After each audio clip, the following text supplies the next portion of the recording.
नमस्कार, मैं अभिषेक राज आप सभी को ईजी वे कोचिंग में स्वागत करते हैं। मेरे साथ ऑप्टिक्स क्लास के डायरेक्टर चंदन सर बैठे हुए हैं और सर के द्वारा ही यहाँ पे मैथ और रीजनिंग के क्लासेस ली जाती है। ईजी वे कोचिंग के साथ साथ ऑप्टिक्स क्लास में भी मैथ और रीजनिंग की क्लासेस चलाई जाती है। आज आप लोगों से इस विषय पे चर्चा करने के लिए वीडियो बना रहे हैं कि जो आईटीआई के छात्र हैं, मैक्सिमम छात्रों को हमने देखा है कि टेक्निकल तो पूरी ईमानदारी से पूरी लगन के साथ पढ़ाई करते हैं, लेकिन नॉन टेक्निकल की वजह से कई सारे छात्र फेल हो जाते हैं। अभी हाल फिलहाल में कई सारी भर्तियां निकाली गई है जहाँ पे नॉन टेक्निकल का पार्ट बहुत ज़्यादा है। जैसे एनएमडीसी की बात करें, रेलवे एएलपी के सीबीटी 1 की बात करें, एनसीईआरटी की बात करें, हर जगह नॉन टेक्निकल के पार्ट ज़्यादा पूछे जा रहे हैं, या रेलवे टेक्नीशियन में ही नॉन टेक्निकल का पार्ट बहुत ज़्यादा है। इसके अलावा हम नेवी की बात करते हैं, नेवी ट्रीटमेंट भी केवल मैथ, रीजनिंग और जीके जैसे प्रश्न पूछे जाते हैं।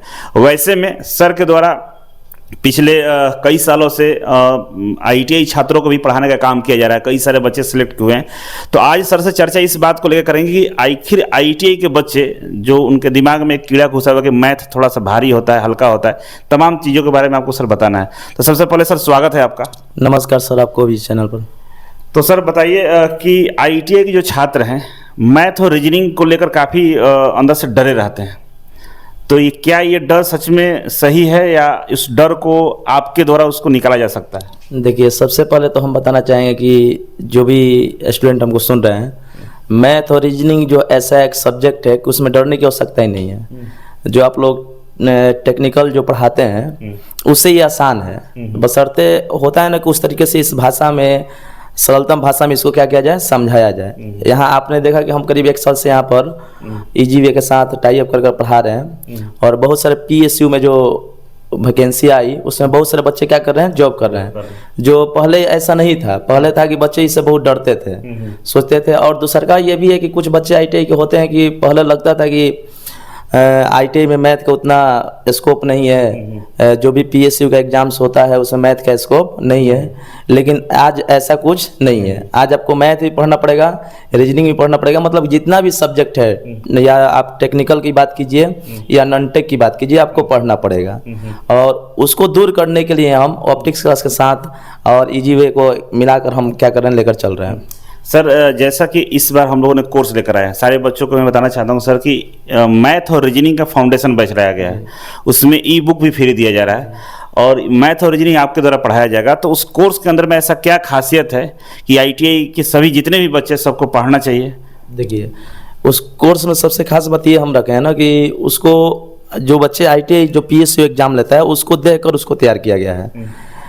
ऐसे तो बहुत सारे बच्चे के माइंड में सेट होता है कि आईटीआई का जो मैथ का क्वेश्चंस है या जो पीएसयू एग्जाम्स लेता है उसका मैथ का क्वेश्चंस अलग है, या जो जनरल हम लोग कंपटीशन की तैयारी करते हैं, जैसे मान लीजिए कि बैंक हो गया, एसएससी हो गया, उसका क्वेश्चंस क्या है, अलग है। बहुत सारे बच्चों के मन में ये भ्रांतियाँ चलती है, आज भी चल रही है कि लेवल कहीं आईटीआई जो पीएसयू का एग्जाम्स होता है उसमें आसान है, और जो जनरल कंपटीशन जैसे एसएससी, सीजीएल या सीपीओ सीडीएस एग्जाम्स लेता है उसमें लेवल हाई है।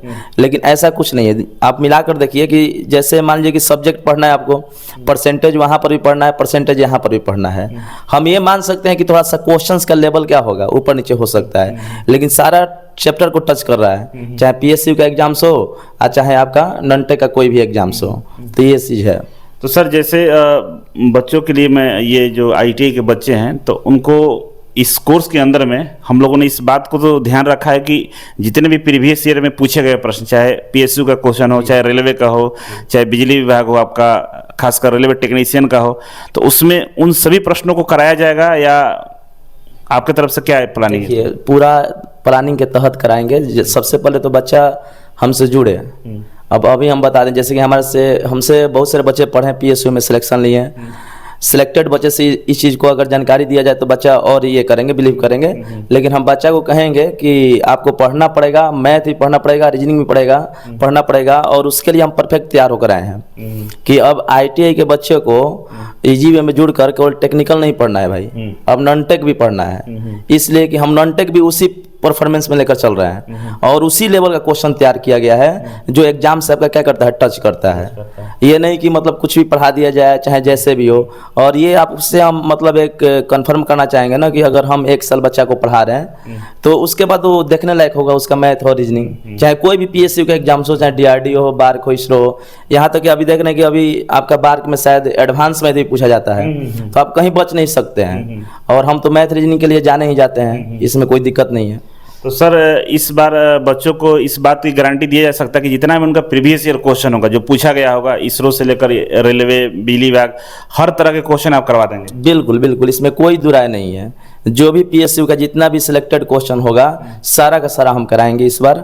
बस बच्चा को विश्वास करना है, जुड़ना है हमसे और उसका एक अलग फीलिंग लेना है, एक अलग मतलब हम अपने तजुर्बा के साथ उस चीज़ को पढ़ाएंगे, क्योंकि हम भी 13 साल से इस फील्ड में काम कर रहे हैं और मेरा पढ़ाया हुआ बच्चा बहुत बड़ा बड़ा पोस्ट पर जॉब कर रहा है। खासकर मैथ और रीजनिंग की बात बता रहे हैं तो मतलब PSU के बच्चों को डरने की आवश्यकता नहीं है, क्योंकि हम हैं ही तो कोई दिक्कत है नहीं। तो सर जैसा कि हम लोगों ने इस कोर्स के अंदर में एक प्लानिंग किया है कि हम लोग व्हाट्सएप ग्रुप बनाएंगे, गूगल मीट पर उनसे मीटिंग करने वाला है, तो क्या ये प्रक्रिया मतलब आपकी तरफ से हो जाए? बिल्कुल बिल्कुल, कोई दिक्कत नहीं है। ये अब बच्चों के फैसिलिटीज के लिए कुछ भी किया जा सकता है, तो इसके लिए कोई, जिससे बच्चा आसानी से, सुविधा से, आराम से वो क्या कर पढ़ ले। थोड़ा बच्चों के साथ समस्या ये है कि वो लोग डरते हैं, चाहे उन लोगों को आइडिया नहीं है कि भाई मैथ को कैसे पढ़ा जाए, कैसे नोट्स बनाया जाए, क्या किया जाए, कि उनको लगता है कि बहुत ज़्यादा भारी है, बहुत ज़्यादा पढ़ना पड़ेगा। देखिए, जो बच्चे हमसे अगर जो पुराने बच्चे हमसे जुड़े हुए हैं, पढ़ रहे हैं, जो PSU में जॉब कर रहे हैं, उनको अगर छोड़ दिया जाए तो नया जो बच्चा हमसे जुड़ेगा तो वो तो तब हम पर विश्वास करेगा ना जब वो एग्जाम्स में बैठेगा। जिस दिन एग्जाम्स में बैठेगा वहाँ से जयकारा करते हुए आएगा कि नहीं, चंदन सर ने तो मैथ पढ़ाया ही रियल में, रीजनिंग रियल में ही पढ़ाए हैं, कि PSU कुछ हम समझ में नहीं करते हैं। बस इतना ही मान लीजिए कि हमारा अगर पढ़ाया हुआ बच्चा है, 1 साल अगर ईमानदारी से मेहनत किया है तो उसके लिए कुछ नहीं रह जाएगा मैथ रीजनिंग।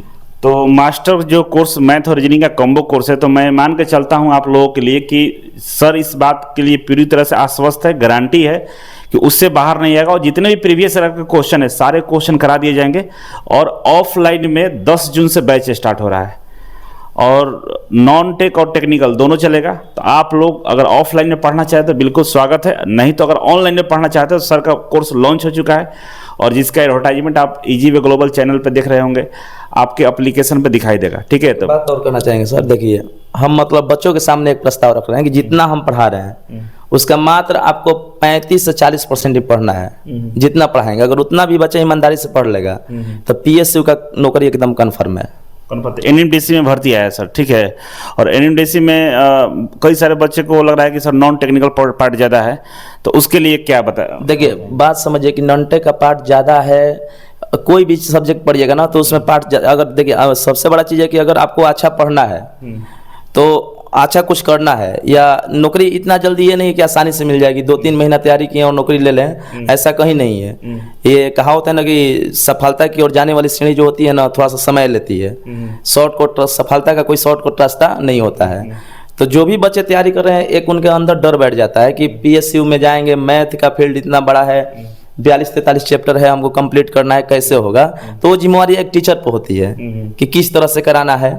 हाँ, उतना जरूर हो जाएगा कि आपको ईमानदारी से मेहनत करना पड़ेगा कि जो हम पढ़ा रहे हैं कम से कम उतना आप पढ़िए। हम सिलेबस एक टीचर पर डिपेंड होता है कि कितना दिन में ख़त्म करना है, कैसे ख़त्म करना है। तो आप लोगों को मैं बता दूं कि मेरे साथ चंदन सर बैठे हुए थे, ऑप्टिक्स क्लास के डायरेक्टर। और आप लोगों को सर के बारे में थोड़ा सा कम जानकारी को मैं बताता हूं। सर पिछले 13 सालों से ऑप्टिक्स क्लास से हजारों बच्चों को सिलेक्शन दे चुके हैं और बड़े बड़े पदों पे बच्चे आज काम कर रहे हैं। सर पिछले 1 साल से EG वे के साथ जुड़े हुए हैं और हमें लगता है कि इस 1 साल के दौरान केवल NPCI में 25-26 बच्चों का सिलेक्शन हुआ था, जिसमें मैथ और रीजनिंग नॉन टेक्निकल से काफ़ी प्रश्न पूछे जाते हैं। आपका रेलवे का एग्जाम हुआ था ALP का, इसमें भी कई सारे बच्चों ने अच्छा परफॉर्मेंस किया है। आपका नेवी ट्रेडमेट का एग्जाम हुआ था, उसमें भी कई सारे बच्चों ने अच्छा परफॉर्मेंस किया है। तो बहुत अच्छे से मैथ और रीजनिंग को पढ़ा जाएगा, पर पढ़ के देखिए मज़ा आ जाएगा। बहुत बहुत धन्यवाद, थैंक यू सो मच।